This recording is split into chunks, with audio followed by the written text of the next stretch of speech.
Hello दोस्तों, welcome to my channel. तो R O A R O का exam जैसा कि ये दिसंबर में होने वाला है, तो नोटिफिकेशन लगभग अक्टूबर में आ जाएगा। और लगभग 180 के नियर अबाउट सीट है। अभी बहुत कम ही सीट है, उसके लिए प्रिपरेशन बहुत ज़्यादा करनी है। और प्रिपरेशन ज़्यादा करनी है, इसका मतलब प्रैक्टिसेस आपको बहुत ज़्यादा करनी पड़ेंगी, क्योंकि जब इतना कम पोस्ट है तो कंपटीशन बहुत ही हाई होगा, क्योंकि लगभग 5-6 लाख बच्चे तो अप्लाई करेंगे ही करेंगे।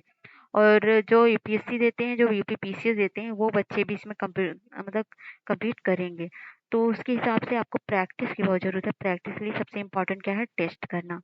तो टेस्ट जो होता है, 4 टेस्ट हो चुके हैं, और ये जो है 5 नहीं 3 टेस्ट हो चुके हैं, ये चौथा टेस्ट है, जो कि इकोनॉमी पे है, जनरल स्टडीज़ का। तो इसके पहले मैंने 3 टेस्ट करवा रखे हैं, उसकी प्लेलिस्ट भी बनी हुई है। अगर आपने नहीं देखा है तो जाइए उसको देखिए। तो चलिए स्टार्ट करते हैं इस टेस्ट को।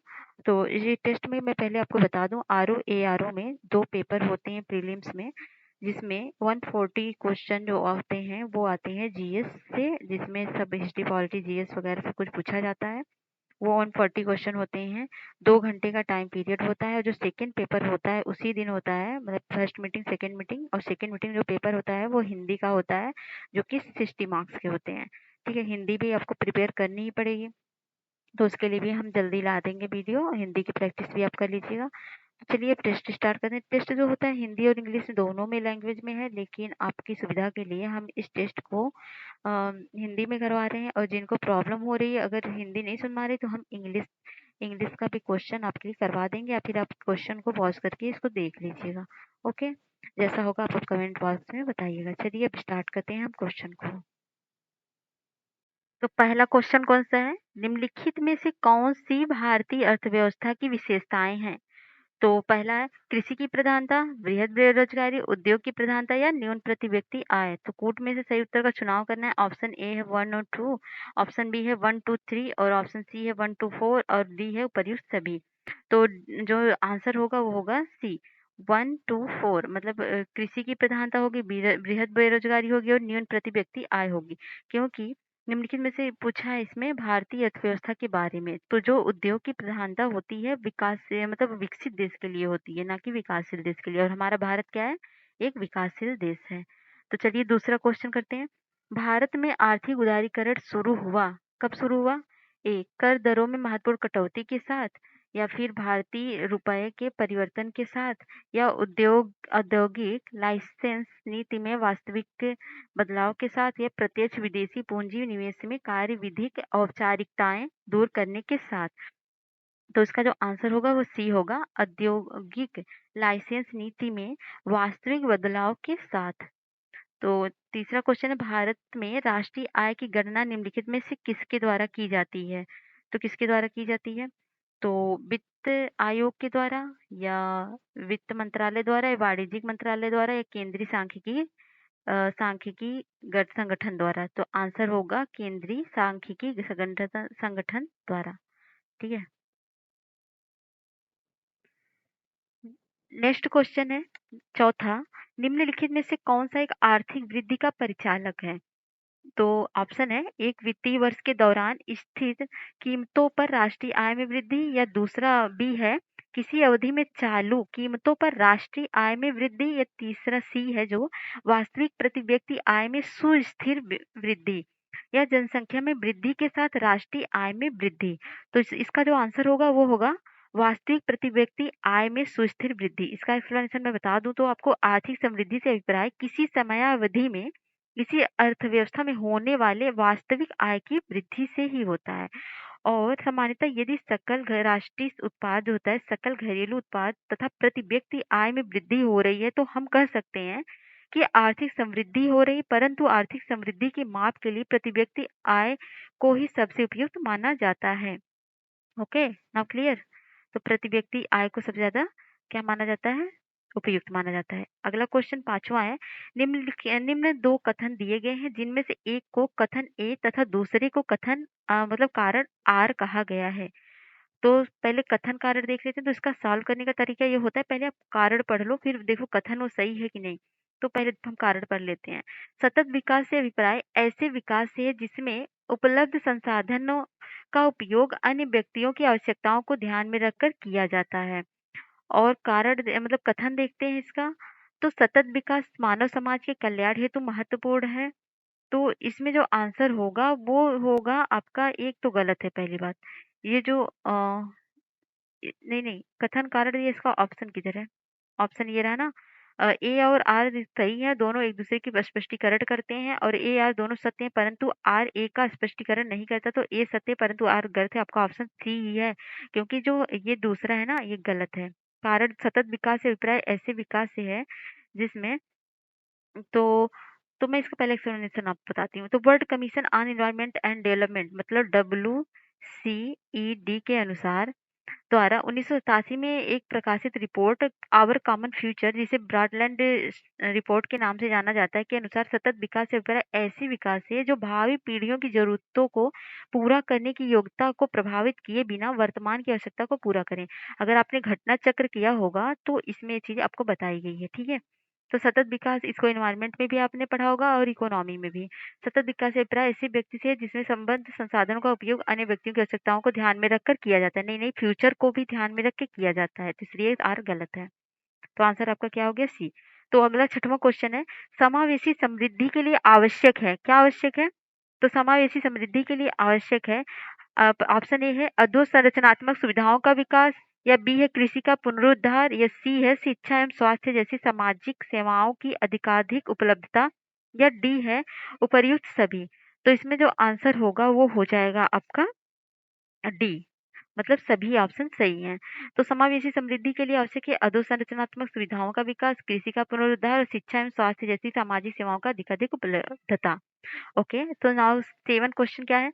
निम्नलिखित में से कौन सा भारत में भूमि सुधार का हिस्सा नहीं है? तो कौन सा नहीं? जमींदार प्रथा का उन्मूलन, या ऑप्शन बी है भूमि जोतों की अधिकतम सीमा का निर्धारण, या सी है काश्तकारी सुधार, या डी है बहुफसली योजना। तो इसमें जो आंसर हो जाएगा वो हो जाएगा आपका बहुफसली योजना। तो भारत में आजादी के बाद या आजादी के समय एक ऐसी कृषि व्यवस्था मौजूद थी जिसमें भूमि का स्वामित्व कुछ हाथों में केंद्रित था, अतः देश को समृद्धि बनाने हेतु भूमि सुधार को अति आवश्यक माना गया, तथा इस हेतु जमींदारी प्रथा का उन्मूलन, भूमि जोतों की अधिकतम सीमा का निर्धारण एवं काश्तकारी सुधार के कार्यक्रम के लिए अपनाए गए थे। ओके, आठवां क्वेश्चन है, राष्ट्रीय विकास परिषद का गठन किस तिथि को हुआ था? तो ये हुआ था 6 अगस्त 1952 को। तो 6 अगस्त 1952 को राष्ट्रीय विकास परिषद की स्थापना की गई। राष्ट्रीय विकास परिषद एनडीसी एक संविधानित निकाय है जिसका अध्यक्ष प्रधानमंत्री होता है, और राष्ट्रीय विकास परिषद योजनाओं को अंतिम रूप से अनुमोदित करने के साथ साथ समय पर योजनाओं का मूल्यांकन करती है एवं राष्ट्रीय विकास को प्रभावित करने वाली सामाजिक आर्थिक नीतियों की समीक्षा कर आवश्यकता अनुसार उसमें सुझाव करती है। नौवां क्वेश्चन है, 1944 में गांधीवादी योजना को प्रतिपादित किया था, तो किसने किया था? तो ऑप्शन ए है श्रीमान नारायण ने, या एन आर सरकार ने, या श्री जयप्रकाश नारायण ने, कस्तूरी भाई ने। तो इसका आंसर जो हो जाएगा वो किया था श्रीमन नारायण ने। तो वर्ष 1944 में प्रसिद्ध गांधीवादी अर्थशास्त्री श्रीमन नारायण अग्रवाल द्वारा भारत में आर्थिक नियोजन हेतु एक योजना प्रस्तुत की गई जिसे गांधीवादी योजना के नाम से जाना गया। इस योजना में स्वावलंबिताओं के साथ साथ विकेंद्रीकृत आर्थिक संरचना की स्थापना या संकल्पना की गई थी। 10वां क्वेश्चन है, किस पंचवर्षीय योजना के अंतर्गत समाज के समाजवादी ढांचे की स्थापना का संकल्प किया गया था? तो वह किया गया था प्रथम पंचवर्षीय योजना में, या बी है तृतीय पंचवर्षीय योजना में, या सी है द्वितीय पंचवर्षीय योजना में। तो वह किया गया था द्वितीय पंचवर्षीय योजना में। तो भारत में द्वितीय पंचवर्षीय योजना कब आई थी? 1 अप्रैल 1956 से लेकर 1961 तक यह चली थी। यह प्रोफेसर सी मतलब पीसी महलनोबिस के मॉडल पर आधारित थी। इस योजना का मूलभूत उद्देश्य देश में औद्योगिकीकरण की स्थापना करना था। अगला क्वेश्चन है, अगला क्वेश्चन है, योजना अवकाश का संबंध किस अवधि से है? तो 1962 से 65, या 1966 से 69, या 70 से 72, या 2005 से 7। तो ये है 20 से, मतलब 66 से 69 के बीच में। तो अगला क्वेश्चन देखते हैं अब। तो सूची एक को सूची दो से सम्मिलित करना है, मतलब मिलान करना है, तो इसको मिलान करवाते हैं। तो ये 72 है। 72 क्या है? तो वह कहाँ पे है? थाईलैंड में। और रिंग गिट है मलेशिया में। और रुपया, रुपया जो कहाँ चलता है? रुपया अ, रुपया इंडोनेशिया। और वान दक्षिण कोरिया। ये सब रुपए हैं। ठीक है। तो इस तरह से ऑप्शन हो जाएगा। ए जो है दो में, मतलब ए टू ये दोनों है। बी जो है थ्री, बी थ्री ये सब है। और चौथा मतलब डी वन में है ना, तो ये ऑप्शन सी सही हो जाएगा। अगला क्वेश्चन है, निम्नलिखित घटनाओं पर ध्यान दें तथा इसे इन्हीं कालानुक्रम में व्यवस्थित करें। तो कालानुक्रम में व्यवस्थित करते हैं। तो हरित क्रांति का प्रारंभ, बैंक 14 बैंकों का राष्ट्रीयकरण, गरीबी हटाओ और 20 सूत्री कार्यक्रम। तो कब हुआ था? तो पहले क्या हुआ था? पहले हुआ था जो है, पहले हुआ था हरित क्रांति आई थी। हरित क्रांति कब आई थी? 1966-67 में। फिर 14 बैंकों का राष्ट्रीयकरण हुआ था 1969 में। फिर हुआ था गरीबी हटाओ, कब आया था? गरीबी हटाओ इंदिरा गांधी द्वारा 1971 में लाया गया था। और 20 सूत्री, मतलब 20 सूत्री कार्यक्रम 1975 में शुरू हुआ था। तो इस तरह से ऑप्शन ए हो जाएगा। 1 2 3 4 ये सीरियल में लगे हुए हैं। तो अगला क्वेश्चन है 14वां, योजना में कोर सेक्टर का तात्पर्य। तो योजना में कोर सेक्टर का तात्पर्य किसे? ऑप्शन ए सेवा क्षेत्र से, ऑप्शन बी रक्षा एवं सुरक्षा से, एवं ऑप्शन सी है चयनित आधारभूत उद्योग से, या डी है लोहा एवं इस्पात उद्योग से। तो आंसर है सी, चयनित आधारभूत उद्योग से। योजना में कोर सेक्टर का तात्पर्य है चयनित एवं आधारभूत उद्योग से। तो 15वां क्वेश्चन क्या है, निम्नलिखित में से कौन सा एक भारतीय रिजर्व बैंक का कार्य नहीं है? तो पहला ऑप्शन है साख नियंत्रण, और बी है विदेशी विनिमय कोषों की रखवाली एवं प्रबंधन, और सी है मौद्रिक नीति का निर्माण, और डी है विदेशी व्यापार का नियमन। तो ये जो आंसर होगा वो होगा डी, विदेशी व्यापार का नियमन। तो आपको बता दें, आरबीआई के कार्यों में शामिल है मौद्रिक नीति का निर्माण, मॉनेटरी पॉलिसी, करेंसी नियमन, साख का नियमन, देश के विदेशी विनिमय कोष की रखवाली आदि। ये सारे किसके अंतर्गत आते हैं? भारतीय रिजर्व बैंक के अंतर्गत आते हैं ये तीनों। और ये नहीं आता है विदेशी व्यापार का नियमन। ठीक है। अगला क्वेश्चन करेंगे अब हम। तो हाँ, इसको मैं बता दूं, विदेशी व्यापार का नियमन जो है वो वाणिज्य मंत्रालय, मतलब विदेशी व्यापार का नियमन वाणिज्य व्यापार या वाणिज्य मंत्रालय के अंतर्गत आता है। खुले बाजार की कार्यवाहियां समाहित होती हैं, किसमें समाहित होती हैं? श्रम नीति नियंत्रण में, या बी है साख नियंत्रण की परिमाणात्मक विधियों में, या सी है राजकोषीय नीति नियंत्रण में, या डी है साख नियंत्रण की गुणवत्ता विधियों पर। तो इसका आंसर जो होगा वो होगा बी, मतलब साख नियंत्रण एवं परिमाणात्मक विधियों में। अगला क्वेश्चन है, जब कोई देश अपनी मुद्रा का अवमूल्यन करता है तो इसका प्रभाव होता है, क्या होता है? इसका प्रभाव होता है आयात महंगे हो जाते हैं एवं निर्यात सस्ते हो जाते हैं, या निर्यात महंगे हो जाते हैं एवं आयात सस्ते हो जाते हैं, आयात और निर्यात दोनों सस्ते हो जाते हैं, आयात और निर्यात दोनों महंगे हो जाते हैं। तो इसका आंसर होगा ए, आयात महंगे हो जाते हैं और निर्यात सस्ते हो जाते हैं। तो अवमूल्यन का अर्थ क्या होता है? किसी देश की मुद्रा के बाह्य मूल्य को कम कर देना। जब किसी देश की भुगतान संतुलन में मौलिक असंतुलन आ जाता है, तब उस देश की मुद्रा की स्थिति में सुधार लाने के लिए यह नीति अपनाई जाती है। यदि कोई व्यक्ति वर्ष के आधे से अधिक दिनों तक रोजगार नहीं प्राप्त कर पाता है, तो उसे कहते हैं, क्या कहते हैं? उसे कहते हैं अ, दैनिक स्थिति का बेरोजगार, साप्ताहिक स्थिति का बेरोजगार, सामान्य स्थिति का बेरोजगार, प्रयुक्त में से कोई नहीं। तो उसको कहते हैं सामान्य स्थिति का बेरोजगार। तो भारत में जो बेरोजगारी मापन की जो 3 विधियां प्रचलित हैं वो कौन-कौन सी सामान्य स्थिति की हैं? सामान्य स्थिति का मतलब ये होता है कि वर्ष में आधे से अधिक दिनों में 183 तक रोजगार न मिल पाने वाले व्यक्ति। और चालू साप्ताहिक में क्या होते हैं? दूसरा होता है चालू साप्ताहिक। चालू साप्ताहिक में यदि कोई व्यक्ति सप्ताह में 1 घंटे का भी रोजगार नहीं पाता तो चालू साप्ताहिक बेरोजगार कहलाता है। और चालू दैनिक सप्ताह स्थिति क्या होती है? यदि किसी व्यक्ति को किसी दिन स्थिति या किसी घंटे के बीच रोजगार ना मिले तो उसे चालू दैनिक स्थिति का बेरोजगार माना जाता है। तो इस तरह से 3 बेरोजगार मापने के वो तरीके होते हैं। तो अगला क्वेश्चन है, भारत में सेवा कर किसकी सिफारिशों से लागू हुआ? तो सेवा कर जो हुआ वो केलकर समिति से हुआ, या यशवंत सिन्हा समिति से, राजा जे चलैया समिति से, या इनमें से कोई नहीं। तो वो हुआ राजा जे चलैया समिति से। भुगतान बैंकों की स्थापना का सुझाव निम्नलिखित में से किस समिति द्वारा दिया गया? तो रंगराजन समिति द्वारा, राकेश मोहन समिति द्वारा, विमल जलान समिति द्वारा, या नचिकेत मौर्य समिति द्वारा। तो इसका आंसर जो होगा वो होगा नचिकेत मोर समिति द्वारा। तो नचिकेत मोर समिति ने वित्तीय समावेशन को प्रोत्साहित करने के लिए एक नए बैंक ढांचे के रूप में भुगतान बैंकों की स्थापना की सिफारिश की। इस समिति का गठन 2013 में किया गया। इसने अपनी रिपोर्ट 7 जनवरी 2014 को आरबीआई को सौंपी। वर्तमान में भारतीय रिजर्व बैंक के गवर्नर कौन है? तो कौन है? राजीव कुमार, शशिकांत दास, उर्जित पटेल। ये तो आपको पता होगा, शशिकांत दास। तो अगला है, नाबार्ड के संबंध में निम्नलिखित कथनों पर विचार कीजिए। तो नाबार्ड संसद के अधिनियम द्वारा वर्ष 1982 में स्थापित हुआ। यह केवल कृषि संबंधी क्रियाओं हेतु साख सुविधा प्रदान करता है। तो प्रयुक्त में से कौन सा कथन सही है? तो वह सही है केवल एक। नाबार्ड संसद के अधिनियम द्वारा 1982 में स्थापित हुए, केवल कृषि मंत्रालय के अंतर्गत आता है। तो गलत है, क्योंकि नाबार्ड का फुल फॉर्म क्या है? नाबार्ड मतलब national bank of agriculture and rural development, और इसकी स्थापना 1982 में हुई थी। ये सही है। इसका मुख्यालय मुंबई में है, और नाबार्ड ग्रामीण वित्त की शीर्ष संस्था के रूप में अनेक वित्तीय संस्थाओं का मतलब संस्थाओं को पुनर्वित्त प्रदान करता है, जो ग्रामीण क्षेत्रों में उत्पादन गतिविधियों को बढ़ावा देने के लिए ऋण देता है। तो इस तरह से ऑप्शन ए सही हो जाएगा। अगला क्वेश्चन करते हैं हम। 23, राष्ट्रीय ग्रामीण रोजगार गारंटी योजना अधिनियम मतलब जो नरेगा है के विषय में कौन सा कथन असत्य है? तो इसको कब बनाया गया था? इसको बनाया गया था फरवरी 2006 में देश के सभी जिलों में लागू हुआ है। तो ये जो है ये असत्य है, क्योंकि ये 2006 में लागू कहाँ पर हुआ था?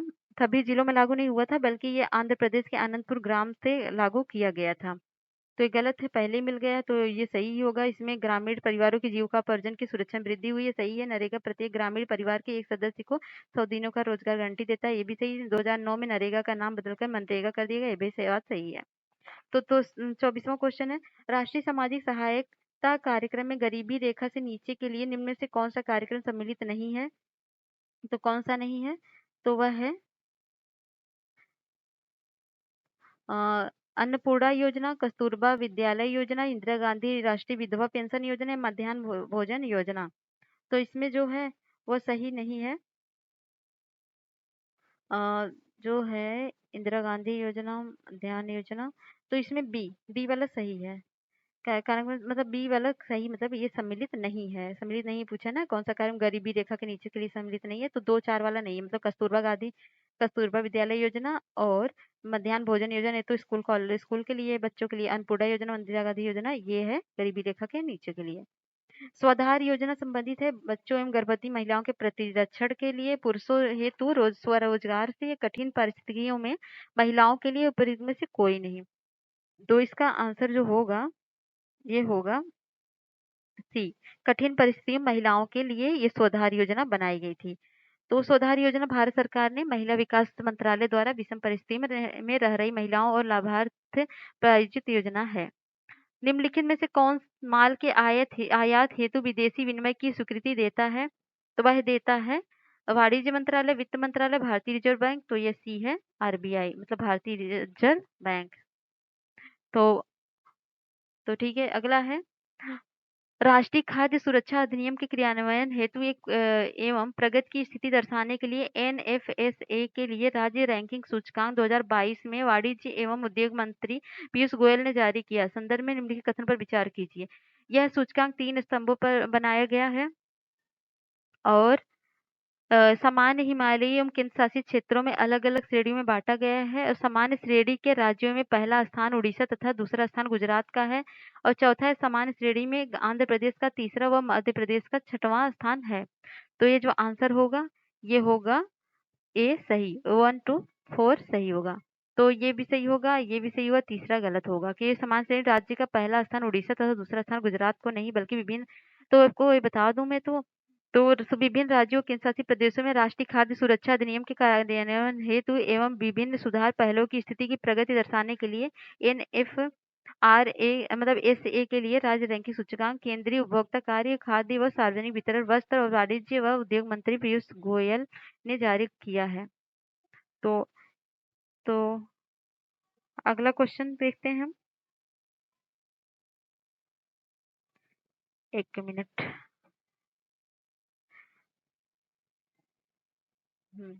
तो अगला क्वेश्चन है, विभिन्न देशों में एफडीआई के अंतर प्रवाह एवं बाह्य आंकड़ों प्रवाह के आंकड़े प्रतिवर्ष जारी किए जाते हैं, किसके द्वारा जारी किए जाते हैं?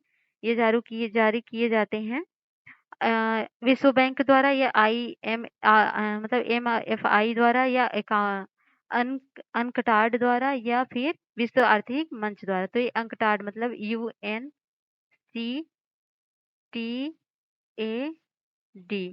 द्वारा जारी किया जाता है। तो भारत की ग्रामीण कृषि संगणना का शुभारंभ केंद्रीय कृषि एवं किसान मंत्रालय कल्याण मंत्री नरेंद्र तोमर ने किस तारीख से किया? तो ये किया था उन्होंने, किस तारीख को किया था? ये किया था 28 जुलाई 2022 से। विद्युत उत्पादन के मामले में भारत का विश्व में स्थान है, तो विद्युत उत्पादन में भारत का विश्व में स्थान है तीसरा। तो पहला स्थान किसका है? अमेरिका व चीन का है, उसके बाद इसका तीसरा है। 2022-23 की खरीफ उपजों के लिए न्यूनतम समर्थन मूल्य की घोषणा धान के समर्थन मूल्य में कितने रुपए की वृद्धि की गई? तो की गई 100 रुपए की।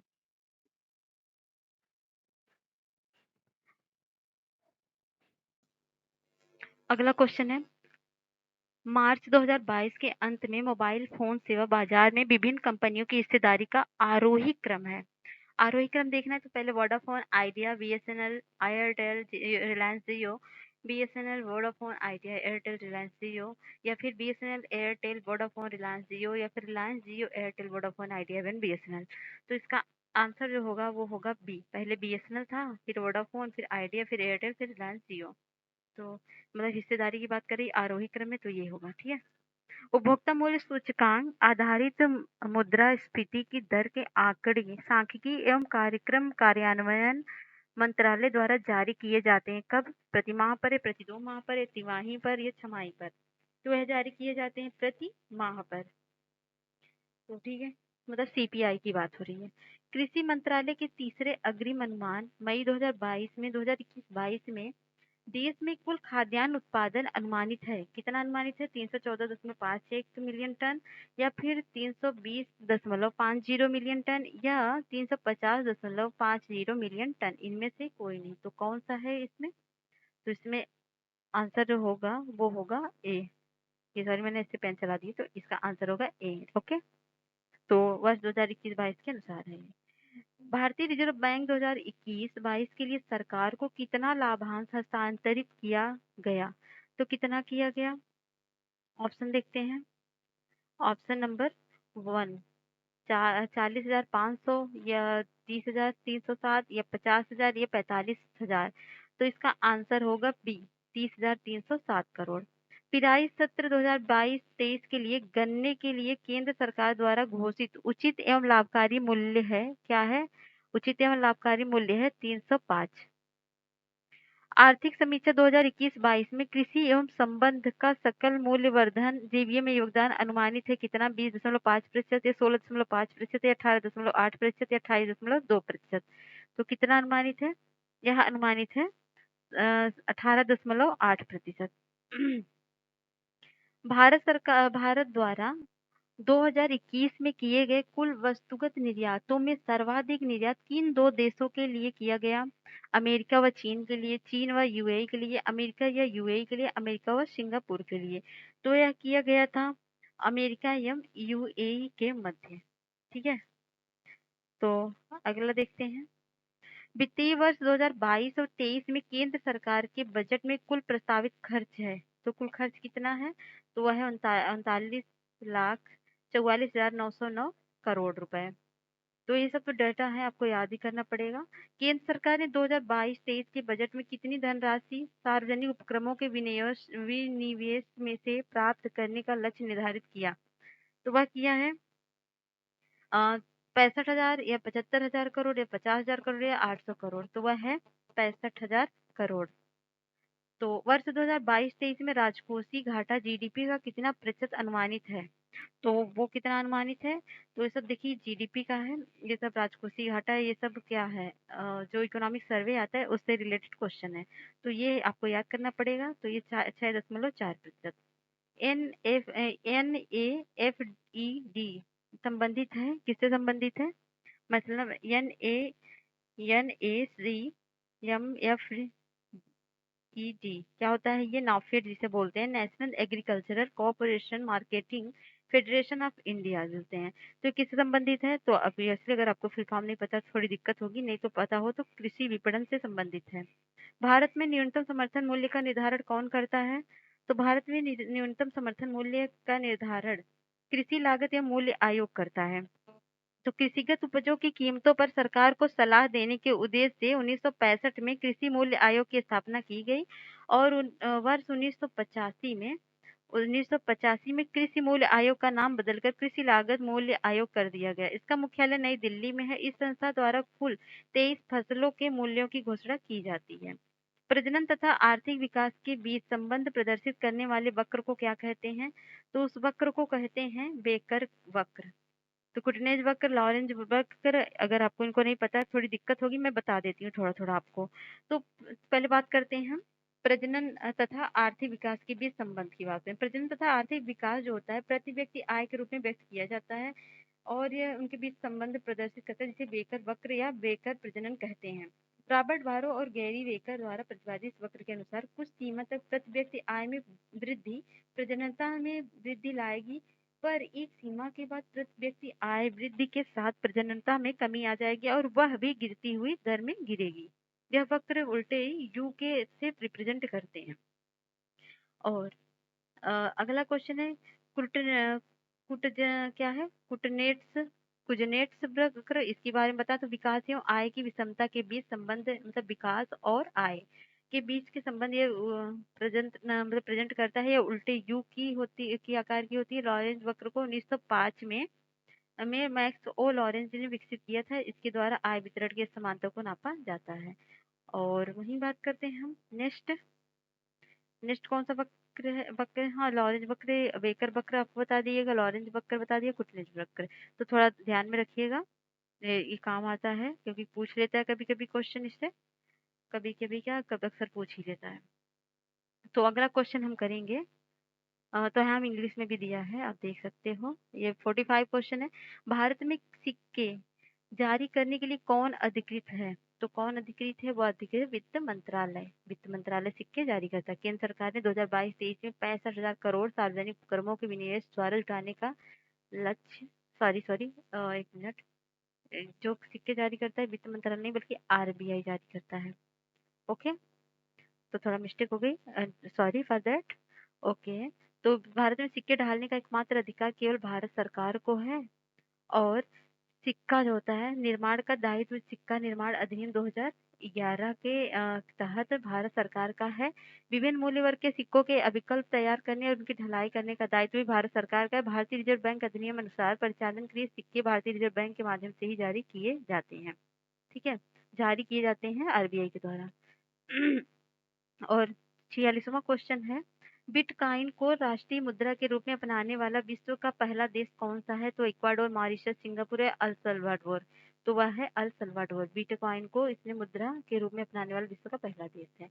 प्रधानमंत्री पोषण योजना किस पूर्ववर्ती योजना को विस्थापित करती है? तो वह विस्थापित किसको करती है? वो विस्थापित करेगी मिड डे मील को। और मातृ सहायक योजना को नहीं, स्वधार योजना, ये सब नहीं होंगे, बल्कि पोषण योजना किसको? मिड डे मील को विस्थापित करेगी। नीति आयोग द्वारा 2021 में जारी बहुआयामी निर्धनता सूचकांक में उत्तर प्रदेश का स्थान है। उत्तर प्रदेश का स्थान कौन सा है? तो वह तीसरा स्थान है। नीति आयोग द्वारा बहुजारी निर्धनता सूचकांक में उत्तर प्रदेश का स्थान तीसरे स्थान पे। तो विभिन्न राज्यों में वैश्विक बहुआयामी निर्धनता की स्थिति जानने के, जिसमें आर्थिक सुधारों का संचालन किया जा सके के लिए वैश्विक बहुआयामी निर्धनता सूचकांक, मतलब multi dimensional poverty index, MPI जिसे बोलते हैं, multi dimensional poverty index, NITI Aayog द्वारा 2021 में जारी किए गए। नीति आयोग द्वारा विभिन्न राज्यों में निर्धनता का आकलन 3 क्षेत्रों, मतलब स्वास्थ्य, शिक्षा और जीवन के स्तर पर 12 सूचकांक के आधार पर किया जाता है। इस सूचकांक में सर्वाधिक निर्धनता कहाँ पर है? बिहार में है, जहाँ पर बिहार में कितनी है? 51.91%। और उसके बाद है झारखंड में 42.16% और उत्तर प्रदेश का सूचकांक में तीसरा स्थान, मतलब पहले बिहार का है, फिर झारखंड का है, फिर उत्तर प्रदेश का है। तो 2023 को ज्वार बाजरा का अंतर्राष्ट्रीय वर्ष घोषित किया गया। कहाँ पर घोषित किया गया? यह किया गया था एफएओ में इसको किया गया। ठीक है, घोषित। आगे पढ़ते हैं हम। 50वां क्वेश्चन, निम्नलिखित में पर विचार करना। जल जीवन मिशन, सौभाग्य योजना, प्रधानमंत्री फसल बीमा योजना, प्रधानमंत्री किसान सम्मान निधि योजना। 50वां क्वेश्चन है, क्या करना है इसको, योजनाओं को प्रारंभ होने के सही क्रम में लगाना है। तो पहले कौन सी योजना आई थी, उसके बाद कौन सी, तो इस ऑप्शन हो जाएगा बी। पहले आई थी प्रधानमंत्री फसल बीमा योजना, ये आई, फिर आई थी क्या, उसके बाद आया था अ, सौभाग्य योजना, फिर आया था आपका प्रधानमंत्री किसान सम्मान योजना और जल जीवन मिशन। तो सौभाग्य योजना कब आई थी, सौभाग्य योजना आई थी 2017 में। ठीक है, 2017 में सौभाग्य योजना आई थी। और प्रधानमंत्री किसान सम्मान योजना कब आई थी, 2019 में, 2019 में आई थी। और जो ये है प्रधानमंत्री द्वारा जल जीवन मिशन, जल जीवन मिशन आया था 2019 में, 2000 मतलब 2019 15 अगस्त को, 15 अगस्त, 15 अगस्त को ये आया था 2019 को। और इसके पहले जो एक और है ये आया था फरवरी को, ये 24 की प्रधानमंत्री वाला 24 फरवरी को आया था। थोड़ा मतलब इसको थोड़ा सुन के आप लिख लीजिए क्योंकि मेरा थोड़ा पेन का प्रॉब्लम है, तो आई होप यू अंडरस्टैंड, और आप इस तरह से प्लीज इसको समझ लीजिएगा, मैं जो बोल रही हूँ आप इसको नोट डाउन कर सकते हो। ठीक है, ये आया था प्रधानमंत्री किसान बीमा योजना फरवरी में आया था। और ये जो है कौन सा जल जीवन मिशन 2019 में कब आया था, ये आया था अगस्त में। ठीक है, और उसके बाद बचता क्या है आपका, प्रधानमंत्री फसल बीमा योजना, तो ये 2016 को आया था, फसल बीमा योजना आया था 2016 को। बाकी 16 को ये आया था, सौभाग्य योजना 17 को आया था, और जल जीवन मिशन मतलब अगस्त में आया था। और ये प्रधानमंत्री किसान सम्मान योजना आया था फरवरी को। ठीक है, इस तरह से ऑप्शन बी सही हो जाएगा। भारतीय खाद्य निगम की स्थापना कब हुई, तो भारतीय खाद्य निगम की स्थापना कब हुई, तो ये हुई थी 1 जनवरी 1965 को। निम्नलिखित में से कौन सा सुमेलित है, masala board, Kottayam, rubber board, Kochi, राष्ट्रीय मत्स्य विकास बोर्ड हैदराबाद, या तंबाकू बोर्ड गुटूर तेलंगाना। तो कौन सा सही है, तो ये सही सुमेलित है आपका तीसरा, मतलब मत्स्य वाला, ये तीसरा मत्स्य विकास बोर्ड जो है हैदराबाद में है, सही है। और जो तंबाकू बोर्ड है, तंबाकू बोर्ड आपका है आंध्र प्रदेश में, आंध्र प्रदेश में है, गुटूर में ही है लेकिन आंध्र प्रदेश में है। और ये जो रबर बोर्ड है, रबर बोर्ड है कोट्टायम केरल में, कोट्टायम केरल में है ये, कोट्टायम में। और जो ये आपका मसाला बोर्ड है, मसाला बोर्ड है कोच्चि केरल में, कोच्चि केरल में, केरल में मसाला बोर्ड है। ठीक है, एक ये उल्टा दे दिए, इसको इससे कर लीजिए, केरल में दोनों ही है, कोच्चि कोट्टायम में है, कोच्चि में है। तो ठीक है, अब अगला क्वेश्चन है, किसानों की सहायता हेतु किसान कॉल सेंटर मतलब केसीसी योजना कब प्रारंभ की गई थी, तो ये कब प्रारंभ की गई थी, ये प्रारंभ की गई थी जनवरी 2004 से। तो अक्टूबर 2021 में सार्वजनिक क्षेत्र की किस कंपनी को महारत्न कंपनी का दर्जा मिला, तो अक्टूबर 2021 की बात है, तो किस कंपनी को महारत्न कंपनी का दर्जा मिला था, वो मिला था अ,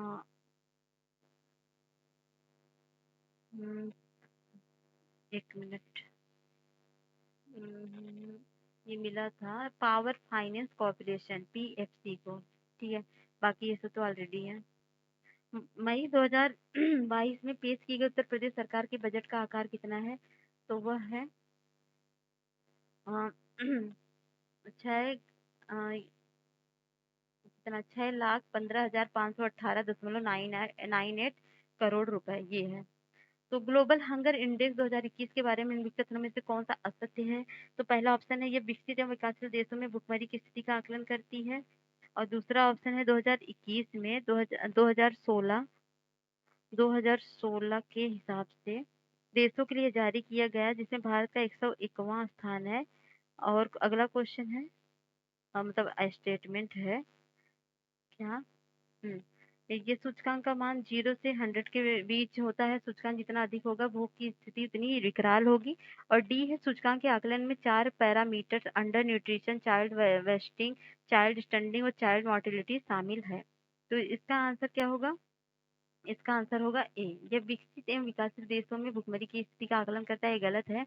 क्योंकि राष्ट्रों में भूख की स्थिति को निरूपित करने वाले 2021 ग्लोबल हंगर इंडेक्स रिपोर्ट विश्व भर में 15 अक्टूबर 2021 को जारी हुई थी, जिसमें विकसित देशों के लिए सूचकांक आकलित नहीं किया जाता है, बल्कि यह विकासशील देश के लिए किया जाता है। विभिन्न देशों के लिए ग्लोबल हंगर इंडेक्स दो गैर सरकारी संगठनों जैसे वेल्थ कैवेल्सगर हाइफ जर्मनी और कंसर्न वर्ल्ड वाइड द्वारा जारी किया जाता है। ये इंग्लिश में क्वेश्चन है। ये है विश्व उपभोक्ता अधिकार दिवस मनाया जाता है, तो ये कब मनाया जाता है? ये मनाया जाता है 15 मार्च को। 15 मार्च को मनाया जाता है। और अगला क्वेश्चन है विशेष आर्थिक मतलब सीईजी अधिनियम प्रभावी हुआ कब? प्रभावी मतलब स्पेशल इकोनॉमिक जोन कब प्रभावित हुआ था? तो ये हुआ था 2005-6 को, मतलब 5 में आया था और 2006 में प्रभावित हुआ था। और भारत में अल्पसंख्यकों के कल्याण हेतु प्रधानमंत्री द्वारा घोषित कार्यक्रम को कहा जाता है, तो क्या कहा जाता है प्रधानमंत्री द्वारा घोषित कार्यक्रम को? 15 सूत्री कार्यक्रम। तो अंत्योदय कार्यक्रम नहीं है, प्रधानमंत्री रोजगार योजना नहीं है, 20 सूत्री कार्यक्रम ये नहीं, बल्कि 15 सूत्री कार्यक्रम है, जिसमें अल्पसंख्यकों के कल्याण के लिए एक व्यापक कार्यक्रम है जो विभिन्न मंत्रालयों विभागों की योजनाओं एवं पहलों को शामिल करता है। तो राजकोषीय स्थिति एवं मौद्रिक नीति की सीमा मानी जाती है, तो क्या मानी जाती है? करारोपण को या घाटा वित्तीयन को या सार्वजनिक ऋण को या सार्वजनिक व्यय को, तो ये माना जाता है घाटा वित्तीयन को। तो विशुद्ध राजकोषीय नीति वह है जो अर्थव्यवस्था में ब्याज दर तथा मुद्रा की पूर्ति को किसी रूप में प्रभावित न करे, क्योंकि दोनों ही मौद्रिक नीति के क्षेत्र में आते हैं। करारोपण, सार्वजनिक व्यय तथा सार्वजनिक ऋण राजकोषीय नीति के 3 प्रमुख अस्त्र हैं। घाटा वित्तीयन जो एक प्रकार की केंद्रीय बैंक से ली जाने वाली ऋण व्यवस्था है, जिसे सरकार देश के केंद्रीय बैंक से नए नोटों के निर्गमन के द्वारा प्राप्त करती है। तो राजस्व व्यय एवं ऐसे व्यय होते हैं जिनमें अर्थव्यवस्था में क्या होता है, किसी भी संपत्ति या पूंजी का निर्माण सृजन नहीं होता है। राज्य सरकारों को दिया जाने वाला अनुदान भी केंद्र के लिए किसी संपत्ति का सृजन नहीं करता, इसलिए यह राजस्व व्यय में शामिल होता है। तो यह होगा ऑप्शन सी। दोनों के दोनों ऑप्शन सही हैं। किसी भी संपत्ति या पूंजी का निर्माण का सृजन नहीं होता है। राज्य सरकारों को दिया जाने वाला अनुदान भी केंद्र के लिए किसी संपत्ति का सृजन नहीं करता, इसलिए यह राजस्व व्यय में शामिल होता है। आईएमडी के विश्व प्रतिस्पर्धात्मकता सूचकांक में भारत कौन सा स्थान है? तो भारत का कौन सा स्थान है? और भारत का स्थान है 37वां। ठीक है। तो स्विट्जरलैंड तो स्थित international institute for management and development मतलब आईएमडी जिसको बोलते हैं, द्वारा विभिन्न देशों की प्रतिस्पर्धात्मक रैंकिंग का आकलन प्रतिवर्ष किया जाता है। आईएमडी के 2022 प्रतिस्पर्धात्मकता में 63 देशों की सूची में भारत का 37वां स्थान था। ठीक है। और पिछले वर्ष इसका स्थान 43वें था। विश्व व्यापार संगठन का 12वां मंत्री स्तरीय सम्मेलन जून 2022 में किस जगह संपन्न हुआ? तो वह हुआ कहाँ पर था? वह हुआ था जेनेवा, स्विट्जरलैंड में। अगला क्वेश्चन, भारत का किस देश के साथ द्विपक्षीय व्यापक आर्थिक भागीदारी समझौता CEPA 2022 में प्रभावी हुआ? सब करंट की न्यूज है। तो ये हुए थे संयुक्त अरब अमीरात मतलब UAE के द्वारा। स्वावलंबन योजना निम्न में से किस उद्देश्य की पूर्ति करती है? तो महिलाओं को प्रशिक्षण और कौशल प्रदान करना, या दिव्यांग व्यक्तियों को रोजगार, या ग्रामीण महिलाओं को रोजगार, शहरी विकास महिलाओं को रोजगार। तो ये आंसर होगा इसका सी, मतलब ये करता है ग्रामीण महिलाओं को रोजगार देता है। और यहाँ पर मिलान करना है पहला दूसरा मतलब कौन कौन सा क्या है। 10वां ये क्या था? वित्त आयोग कब आया था, कब नहीं आया था, कौन था उस टाइम अध्यक्ष, उसके बारे में क्वेश्चन है। तो ठीक है, इसको भी करते हैं। 1 मिनट, मुझे पहले क्वेश्चन पर डाउट है। स्वावलंबन योजना जो है ये आया था महिलाओं के प्रशिक्षण एवं कौशल के लिए, सॉरी तो ये आया था। ठीक है, अब अगला क्वेश्चन मिलान करते हैं हम। तो मिलान में हम करते हैं। तो जो पहला आया था केसी नियोगी के टाइम में अध्यक्ष थे, और 10वां जो आया था 10वां आया था केसी पंत अध्यक्ष थे। और 12वां जब आया था कौन थे? श्रीरंगराजन थे। और 15वां जब आया था NK सिंह थे। तो इस तरह से ऑप्शन कौन सा हो जाएगा? ए जो है बी में, मतलब ए दो ये दो है, डी जो है 4 में, B4 मतलब ऑप्शन ए सही आंसर होगा। अगला क्वेश्चन, निम्नलिखित कथनों में से कौन सा कथन असत्य है? तो सार्वजनिक उद्यमों में सरकार की अंशधारिता में कमी लाना विनिवेश कहलाता है। और दूसरा ऑप्शन है विनिवेश निजीकरण करने का माध्यम है। तीसरा है लाभ पर काम कर रही किसी सार्वजनिक उद्यम का विनिवेश नहीं होता है। भारत में विनिवेशों का प्रयोग पहली बार 1995-96 में हुआ जब मनमोहन सिंह वित्त मंत्री थे। तो इसका आंसर क्या होगा? इसका आंसर होगा डी। मतलब कथन गलत पूछा है ना, क्योंकि सार्वजनिक क्षेत्र के मतलब पीएसवीएस के में सरकार की हिस्सेदारी बेचने के लिए विनिवेश कहलाती है, परंतु विनिवेश के अंतर्गत सरकार उस उपक्रम में अपना स्वामित्व अथवा मालिकाना हक बनाए रखती है। प्रत्येक वर्ष सरकार बजट में सार्वजनिक उपक्रमों विनिवेश के लिए वार्षिक लक्ष्य निर्धारित करती है। तो अगर बात करें उस टाइम कौन थे, तो चुने गए सार्वजनिक 20% हिस्सा बेचने के लिए था मनमोहन सिंह वित्त मंत्री थे। इस समय डॉक्टर मनमोहन मंत्री थे। इस प्रकार एक मिनट, इसमें जो था भारत में विनिवेश का प्रयोग पहली बार नहीं, भारत में विनिवेश की शुरुआत सबसे पहले 1991 में हुई थी, ना कि 95-96 में हुई थी। और सार्वजनिक क्षेत्र की कंपनियां 20% हिस्सा बेचने का निर्णय लिया था। इस समय डॉक्टर मनमोहन सिंह वित्त मंत्री थे, ये बात सत्य है, लेकिन ये 1991 में हुआ था जब आर्थिक मंदी हुई थी। तो अगला 68 क्वेश्चन कौन सा, 17वीं भारत वन स्थिति रिपोर्ट 2021 के बारे में निम्नलिखित कथनों पर विचार कीजिए। देश में कुल वनारोपण 71.33 मीटर हेक्टेयर है, जो देश के कुल भौगोलिक क्षेत्र का 21.71% है। देश में कुल वृक्षारोपण 9.57 मीटर हेक्टेयर है, जो देश की कुल भौगोलिक क्षेत्र का 2.91% है। भारत में सार्वजनिक मैंग्रोव आच्छादित 4 राज्य महाराष्ट्र, तमिलनाडु, पश्चिम बंगाल एवं केरल है। क्षेत्रफल की दृष्टि सार्वजनिक मैंग्रोव वन वाला राज्य पश्चिम बंगाल है। तो इसमें देखना है कौन सा सही है, तो केवल तीसरा सही है, मतलब गलत कुछ है, असत्य है। तीसरा असत्य है, क्योंकि भारत में सार्वजनिक मैंग्रोव आच्छादित 4 राज्य ये नहीं है, बल्कि कुछ और ही है। और कौन से हैं, पश्चिम बंगाल है आपका, और पश्चिम बंगाल पश्चिम बंगाल, गुजरात, अंडमान निकोबार द्वीप समूह, आंध्र प्रदेश, ये सब है, ये नहीं है। तो ये गलत है, बाकी सब सही है, तो ऑप्शन ए सही हो जाएगा। भारत में कौन सा क्षेत्र सबसे अधिक प्रत्यक्ष विदेशी निवेश एफडीआई की इक्विटी प्रवाह को आकर्षित करता है, तो वह करता है कंप्यूटर सॉफ्टवेयर व हार्डवेयर। भारत में नागरीय क्षेत्रों में बीपीएल परिवारों की पहचान के लिए निम्नलिखित में से कौन सी समिति गठित की गई थी, तो बीपीएल परिवार की पहचान के लिए कौन सी समिति गठित की गई थी, वह की गई थी हाशिम समिति। और ठीक है, अगला क्वेश्चन देखते हैं।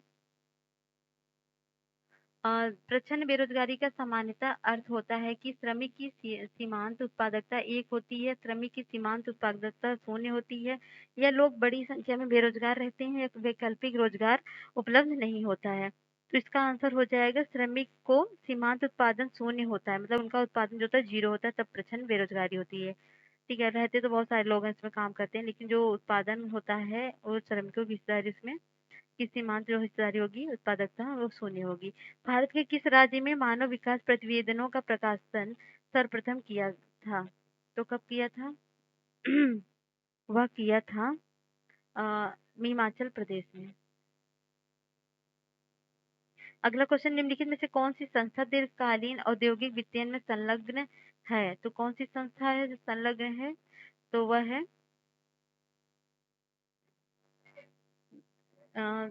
आईसीआईसीआई और या आईडीबीआई और आईएफसीआई। तो वह है आईसीआईसीआई और आईडीबीआई और आईएफसीआई और उपर्युक्त सभी, तो वह आंसर हो जाएगा उपर्युक्त सभी। निम्नलिखित में से कौन सी मुद्राएं कृत्रिम समझी जाती हैं, तो वह समझी जाती हैं एसडीआर, एडीआर, जीडीआर, एडीआर और सीडीआर। तो यह है एसडीआर। एसडीआर मतलब, इसको थोड़ा मैं बता देती हूँ, तो ऐसी मुद्रा जो चलन में नहीं होती तथा केवल लेखांकन उद्देश्यों के लिए होती है, कृत्रिम मुद्रा कहलाती है, मतलब स्पेशल ड्राइंग राइट जिसको बोलते हैं। ऐसी ही मुद्रा है जो आईएम के लेन देन के लेखांकन के लिए इस्तेमाल होती है। एडीआर अमेरिकन डिपॉजिटरी रिसिप्ट तथा जीडीआर जिसे बोलते हैं ग्लोबल मतलब डिपॉजिटरी रिसिप्ट को व्यक्त करता है। तो ठीक है, अगला क्वेश्चन है। अगला क्वेश्चन है, नीचे 2 कथन दिए गए हैं जिनमें से एक को कथन ए तथा दूसरे को कथन आर कहा गया है। तो देखते हैं कथन कारण। तो राजकोषीय घाटा सदैव बजटीय घाटे से बड़ा होता है। तो राजकोषीय घाटे का अर्थ सरकार द्वारा भारतीय रिजर्व बैंक से उधार लेकर तथा अन्य देयताओं से लेकर अपने खर्च पूरा करना। तो क्या मतलब, इसको इस कथन का पहले कारण पढ़ के तब कथन को करते हैं।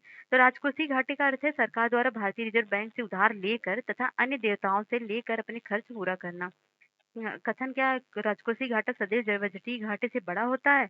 तो जो ये आंसर इसका होगा इसका आंसर सही होगा, मतलब इसका सही स्पष्टीकरण करेगा, क्योंकि इस तरह से होगा जिससे राजकोषीय घाटा बढ़ेगा और बजटीय घाटे बढ़े होंगे।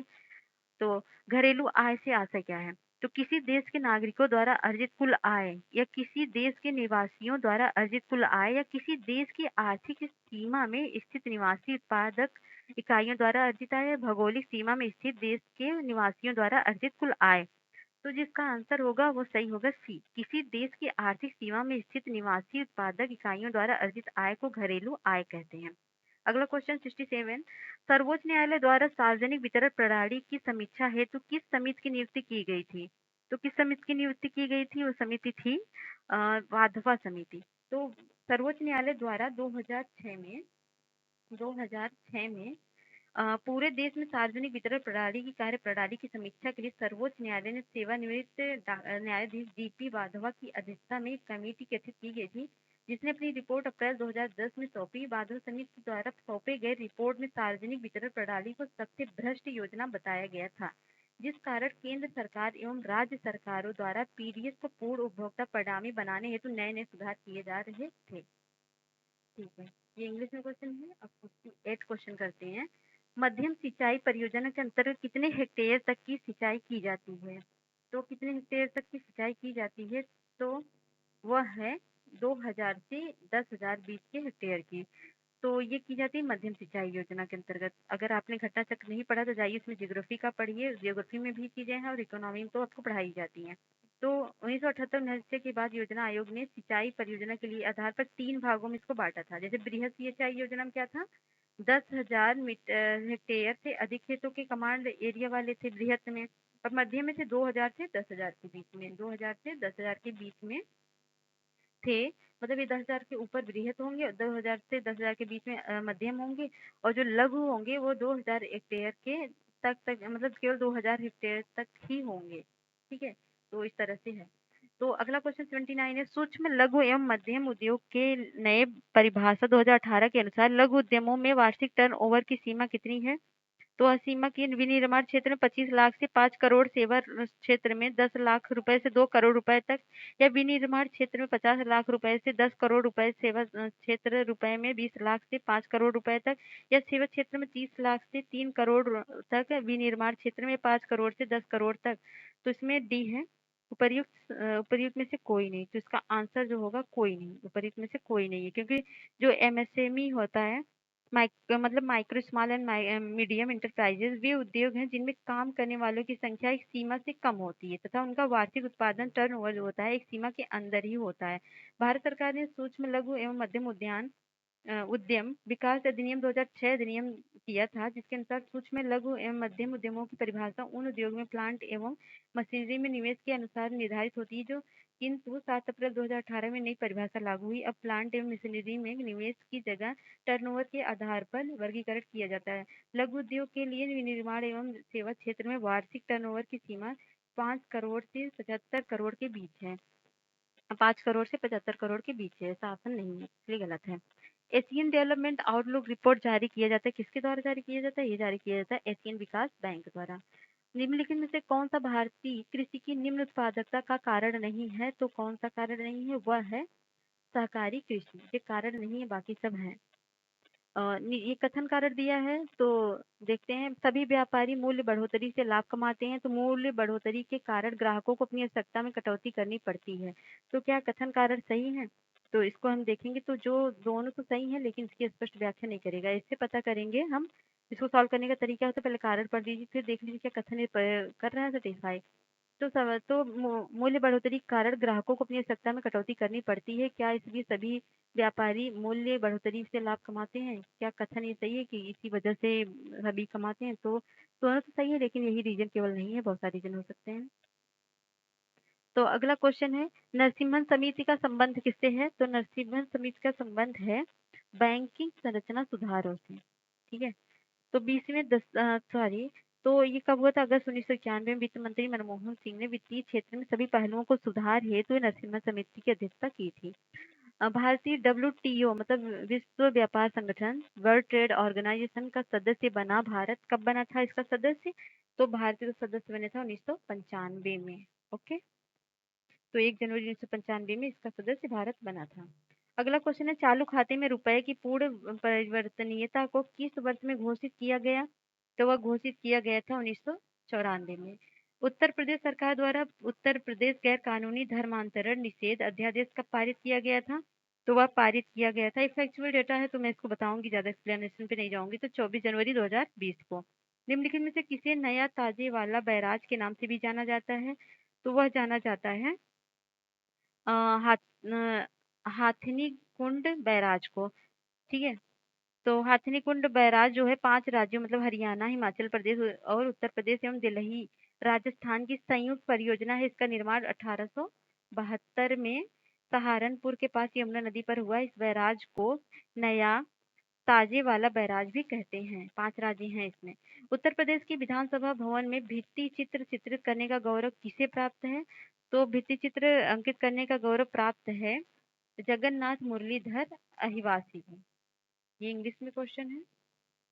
तो अगला क्वेश्चन 89 है, निम्नलिखित युग्मों पर विचार करिए। तो ठीक है, सुमेलित नहीं है। नरसिंह नृत्य ब्रजभाषा, ख्याल नृत्य बुंदेलखंडी, नटवरी नृत्य अवध क्षेत्र या जोगनी नृत्य पूर्वांचल। तो इसमें कौन सा सही है? तो इसमें जो होता है ये जो सही है वो ऑप्शन है आपका तीसरा और चौथा सही है। सुमेलित नहीं है, सॉरी सुमेलित नहीं है और बाकी सब सुमेलित है, तो तीसरा और चौथा सुमेलित नहीं है। तो नरसिंह नृत्य ब्रज क्षेत्र का है और ख्याल नृत्य जो होता है बुंदेलखंड का है और नटवारी नृत्य जो है पूर्वांचल का है। और ये जो अगला है कौन सा, जोगनी नृत्य अवध का है। ठीक है, अवध का। अगला क्वेश्चन है, सत्यम शिवम सुंदरम किसका प्रसिद्ध चित्र है? तो ये तो आपको पता होना चाहिए, सत्यम शिवम सुंदरम शिवनंदन नौटियाल का है।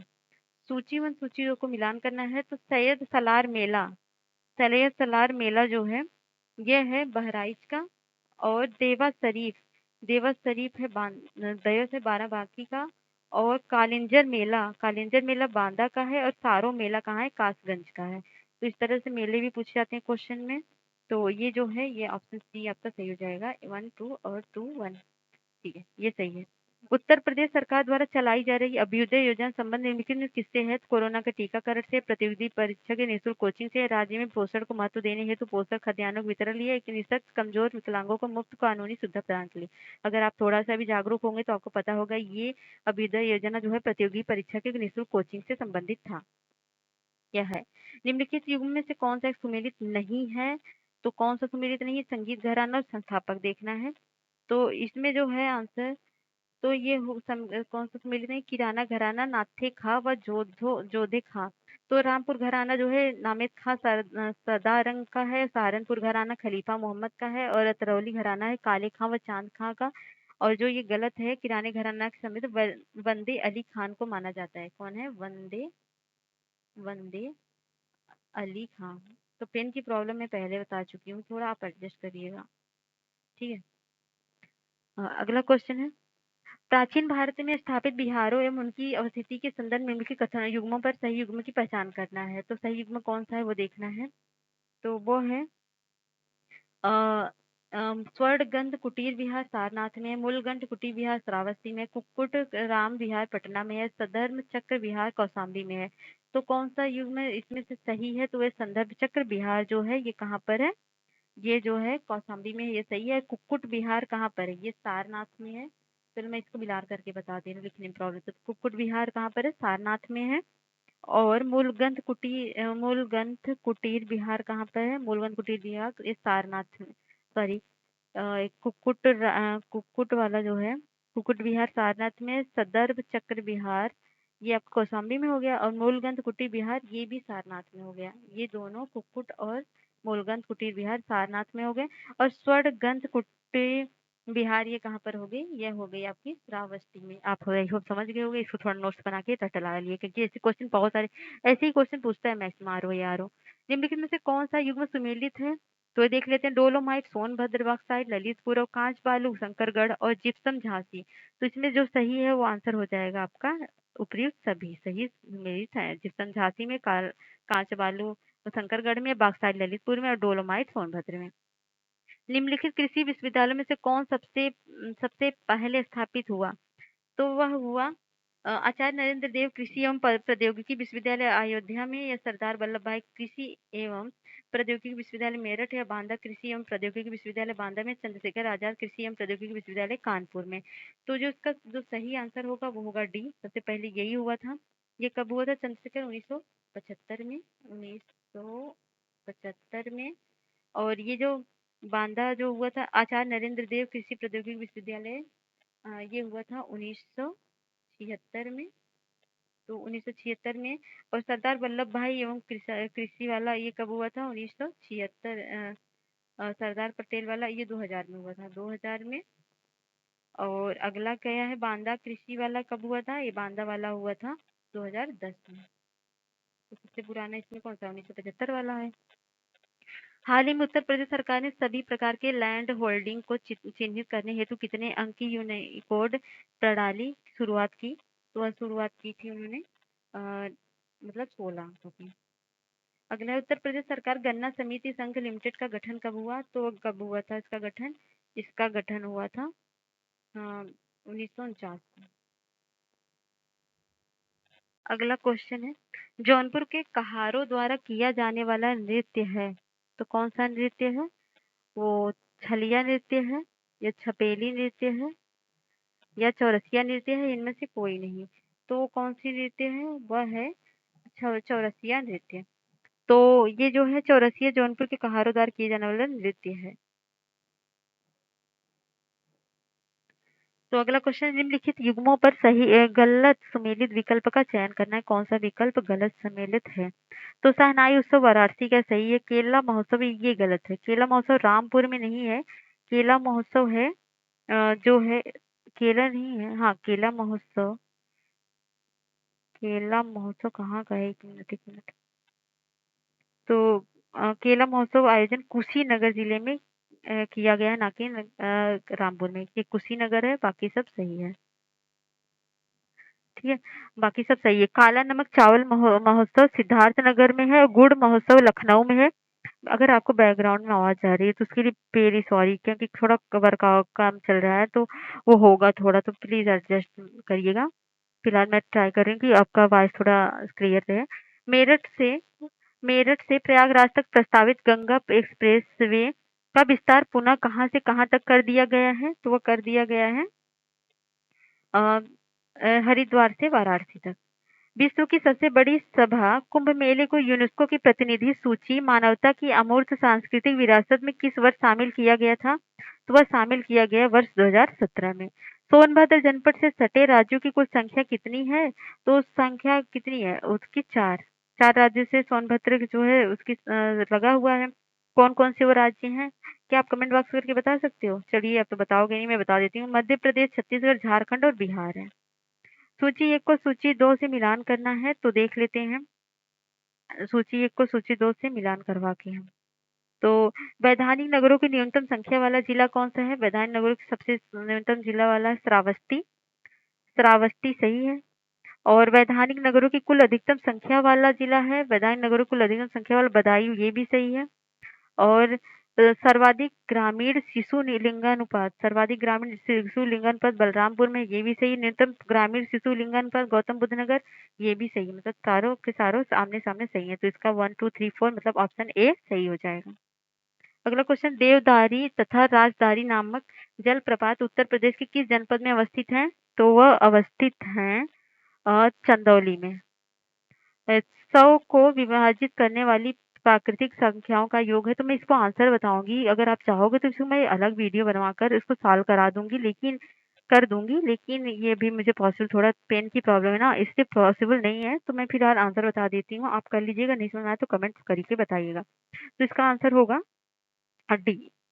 ठीक है, और इसको करने का तरीका यही होगा, प्राकृतिक संख्याएं आप ले लीजिए, फिर उनको जो है जोड़ लीजिए, और जोड़ने के बाद जो आएगा वही होगा। ठीक है, यदि किसी संख्या को 3/8 तथा 2/7 का योग 370 हो, तो यह संख्या होगी, तो ये संख्या क्या होगी? ये संख्या होगी 560। यदि 5, 10, 15 और यक्स का औसत 20 है, तो यक्स का मान कितना होगा? तो यक्स का मान कितना होगा? 5, 10, 15 तथा यक्स का औसत 20 है, तो 5, 10, 15 को प्लस यक्स को आप जोड़ के बटे 4 कर दीजिए, क्योंकि 4 अंक है, और तो बराबर 20 कर दीजिए। तो 30 से गुणे 80 आएगा और x बराबर 80 माइनस 30 बराबर 50 आंसर इसका आएगा। एक संख्या अपने 20% से 20 अधिक है, संख्या क्या है? तो वह संख्या क्या होगी? वह संख्या होगी आपकी 25। ठीक है, ऐसे क्वेश्चन में आप 25 आंसर लगाइएगा। अगर 20% और 20 अधिक कर दे तो ये हमेशा 20 ही आएगा। और अगला अगला क्वेश्चन क्या है? अगला क्वेश्चन है 500 व्यक्तियों के एक समूह में 300 व्यक्ति केवल हिंदी बोल सकते हैं तथा 120 केवल अंग्रेजी बोल सकते हैं। तो हिंदी और अंग्रेजी दोनों बोल सकने वाले व्यक्तियों की संख्या कितनी होगी? तो वह होगी 80। अगला क्वेश्चन करते हैं। निम्नलिखित प्रश्नों के चिन्ह के स्थान पर कौन सा अक्षर आएगा? तो कौन सा अक्षर आना चाहिए? तो ये आएगा आपका आर आएगा। डी एफ के बीच में डी एफ के बीच में कितना अंतर है और इसको आप सॉल्व कर लीजिएगा। जो टाइम थोड़ा कम है, बहुत बड़ा वीडियो बन गया है। एनीवे ये रीजनिंग का है, ये तो आपको आना ही चाहिए। नहीं आएगा तो आप कमेंट में कर दीजिए। मैं आंसर बता रही हूँ, आप सॉल्व करने की कोशिश करिएगा और आंसर मैच कराने की भी कोशिश करिएगा। कुछ तो खुद से करिए। तो 4 9 25 और 121 169 289 में लुप्त संख्या क्या है? तो इसमें लुप्त संख्या जो है मैं आंसर बता रही हूँ, आप सॉल्व करिएगा। तो 81 है। बी की आयु ए की दुगुना तथा किंतु एफ से आधी है। सी की आयु का आधा है किंतु डी से दुगुना बड़ा है। कौन सी दो लोग अधिकतम एवं न्यूनतम आयु वाले हैं? तो इसमें जो आंसर होगा वो बी होगा, मतलब एफ और डी। ए का भाई बी और बी की पत्नी सी और सी जो ई ए की बेटी है। डी बी का पुत्र है, ई एफ का भाई है, जी डी की बहन है। तो ए जी का क्या होगा? ए जी का क्या होगा? तो ये वो होगा उसका चाचा।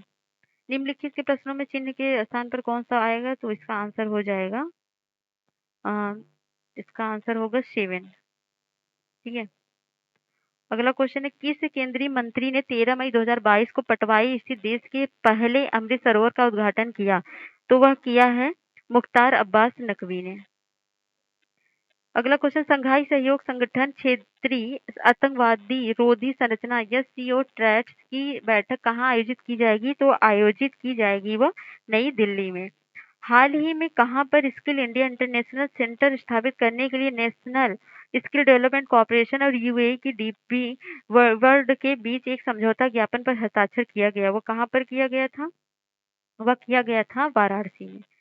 भारत में हिंदी संयुक्त राष्ट्र परियोजना के तहत हिंदी भाषा को बढ़ावा देने के लिए संयुक्त राष्ट्र को कितनी राशि प्रदान की गई?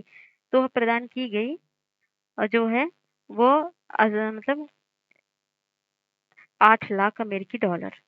निम्नलिखित कथनों पर विचार करना। मिड डे मील के साथ सरकारी स्कूलों में नाश्ता देने वाला देश का पहला राज्य केरल बन गया। मिड डे मील एक केंद्र प्रायोजित योजना है जिसे वर्ष 1995 में शुरू किया गया। तो क्या दोनों कथन सही है?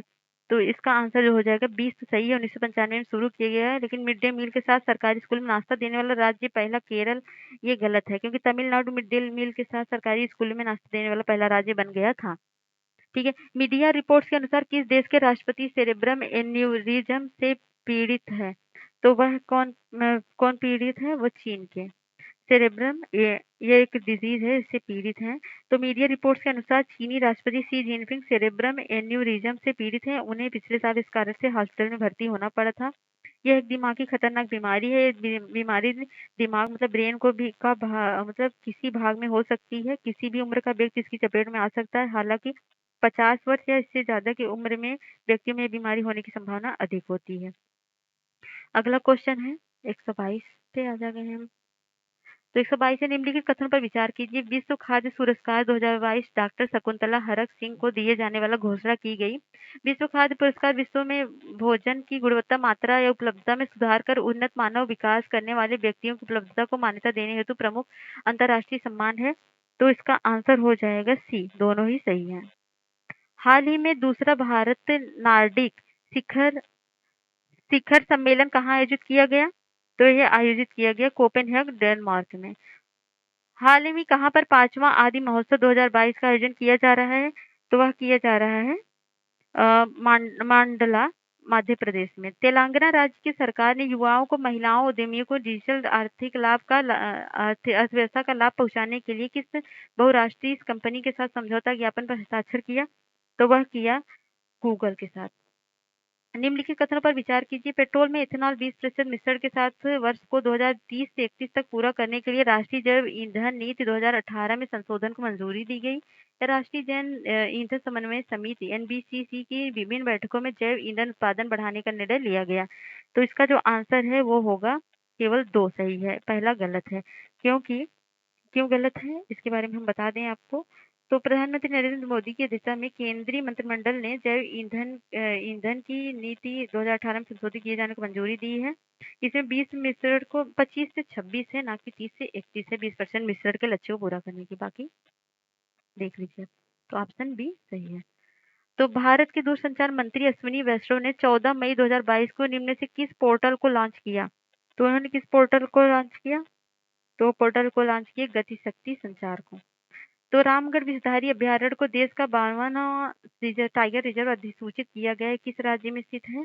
तो 52वां जो टाइगर रिजर्व है मतलब 52 वह है राजस्थान में। ठीक है, अगला है फिनलैंड और किस देश ने उत्तरी अटलांटिक संधि संगठन मतलब नाटो में शामिल होने के लिए रुचि दिखाई? तो रोमानिया ने, बेलारूस, तुर्की, स्वीडन ने। तो किसने दिखाई थी? वह दिखाई थी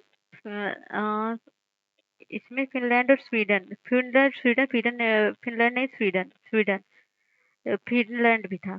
निम्नलिखित कथन पर विचार कीजिए। हाल ही में मोटे अनाज में संचालित देश का पहला इथेनॉल संयंत्र का उद्घाटन गांधीनगर गुजरात में किया गया। वर्तमान में भारत में उगाई जाने वाली प्रमुख मोटे अनाज वाली फसलें ज्वार, बाजरा और रागी हैं।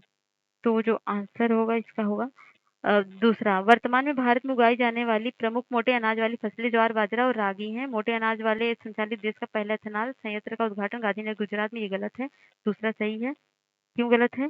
क्योंकि इस अवसर पर मुख्यमंत्री नीतीश कुमार मतलब पूर्णिया मतलब ये बिहार के पूर्णिया जिले में मोटे अनाज को संचालित देश के पहले इथेनॉल संयंत्र का उद्घाटन किया गया था, ना कि कहाँ पर? यहाँ पर जो क्या दिया गांधीनगर गुजरात में। हाल ही में भारत और किस देश के बीच अक्षय ऊर्जा के हस्तांतरण के उद्देश्य के लिए एक ट्रांसमिशन इंटरकनेक्शन स्थापित करने पर सहमति हुई है?